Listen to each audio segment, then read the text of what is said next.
আমাদের আরেকটু লড়াইয়ের প্রস্তুতি নিতে হবে বন্ধুগণ। তবে এবার আমরা ভুল করতে চাই না, এবার আমরা সম্পূর্ণ প্রস্তুতি নিয়ে মাঠে নামতে চাই। গণ অভ্যুত্থান মতো হয়ে গিয়েছিল, সেই গণ অভ্যুত্থান পরবর্তী করণীয় ক্ষেত্রে আমরা অনেক কিছুই ভুল করেছি। আজকে দেশের এই বেহাল অবস্থা আবারও তৈরি হয়েছে। দেশ আবারও গণতন্ত্র থেকে একদলীয় স্বৈরতন্ত্রের দিকে যাবে কিনা সেই প্রশ্ন উঠেছে। দেশের প্রতিষ্ঠানগুলোকে আবার প্রশাসনকে আবার একদলীয়করণ হচ্ছে। বাংলাদেশ ব্যাংকের পরিস্থিতি আপনারা দেখেছেন, মিডিয়ার ভাইবোনেরা বাসের পরিস্থিতি আপনারা দেখেছেন, এবং সর্বশেষ আমরা দুদকের পরিস্থিতি দেখলাম। দুদক আইন অনুসারে একটি স্বাধীন নিরপেক্ষ প্রতিষ্ঠান, কিন্তু বাংলাদেশের ইতিহাসে কখনোই সেই স্বাধীনভাবে দুদক কাজ করতে পারে না। RICL TMX, যুগের পর যুগ স্থাপনা থাকে মজবুত।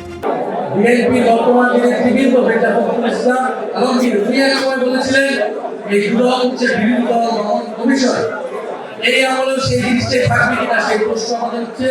দুদকের চেয়ারম্যান এবং কমিশনাররা কেন পদত্যাগ করলো, সরকার কেন চাপ প্রয়োগ করলো, সরকারের চাপে তারা পদত্যাগ করেছে, সেইটা আমাদের কাছে স্পষ্ট না।